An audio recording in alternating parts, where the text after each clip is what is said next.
Assalamualaikum warahmatullahi wabarakatuh. Perkenalkan, kami dari kelompok 5 dari kelas 10 IPS 3. Pada kesempatan kali ini kami akan menjelaskan tentang proses hubungan sosial.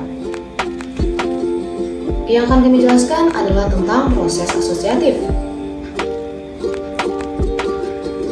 Interaksi sosial dengan proses asosiatif bersifat positif, artinya mendukung seseorang atau kelompok untuk mencapai tujuan tertentu. Nah, selanjutnya rekan-rekan saya akan menjelaskan tentang apa saja proses asosiatif. Disimak dengan baik ya.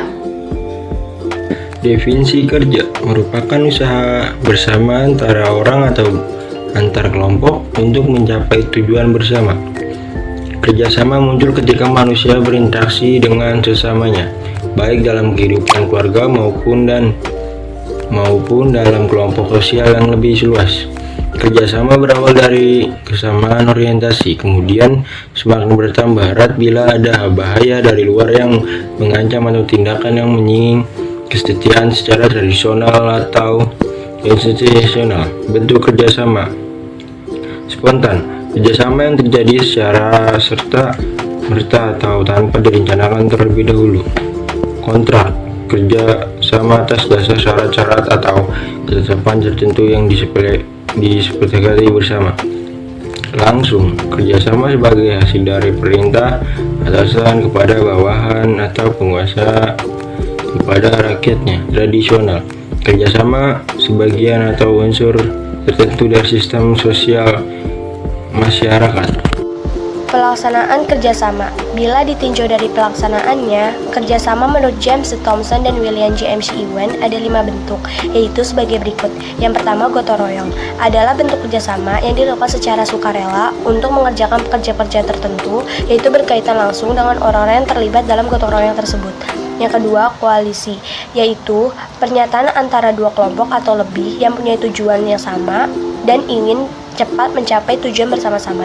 Yang ketiga, bargaining, yaitu pelaksanaan perjanjian mengenai pertukaran barang atau jasa antara dua organisasi atau lebih. Yang keempat, joint venture, kerjasama antara dua pihak dalam pengelolaan atau pembangunan tertentu, eksempel pembangunan jalan.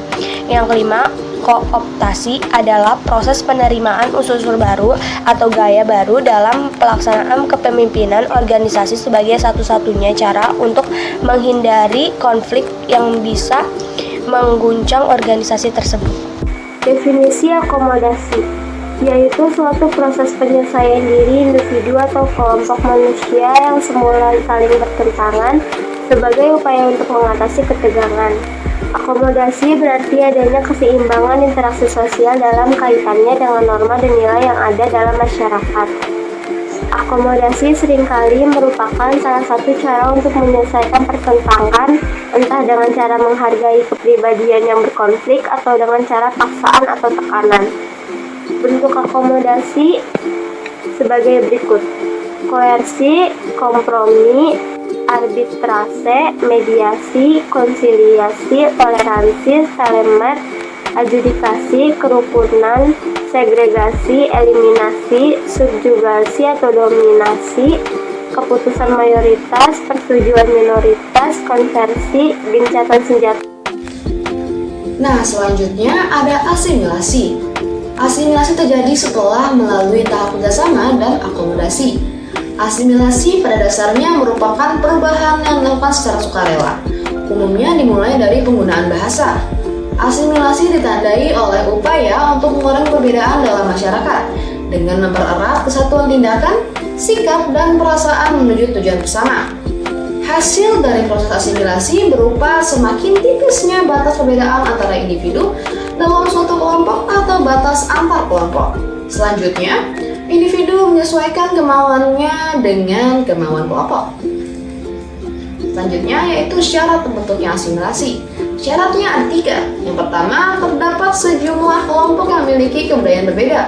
Yang kedua, terjadi pergaulan antar individu atau kelompok secara intensif dalam waktu relatif lama. Dan yang terakhir, kebudayaan tiap kelompok saling berubah dan menyesuaikan diri. Selanjutnya nih, ada faktor pendorong asimilasi. Yang pertama yaitu toleransi antar kelompok yang berbeda kebudayaan. Yang kedua, kesempatan kesempatan yang sama dalam bidang ekonomi. Yang ketiga, kesediaan menghormati dan menghargai orang asing dan kebudayaan yang dibawanya.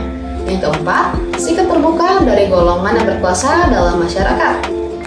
Yang kelima, persamaan dalam unsur-unsur kebudayaan universal.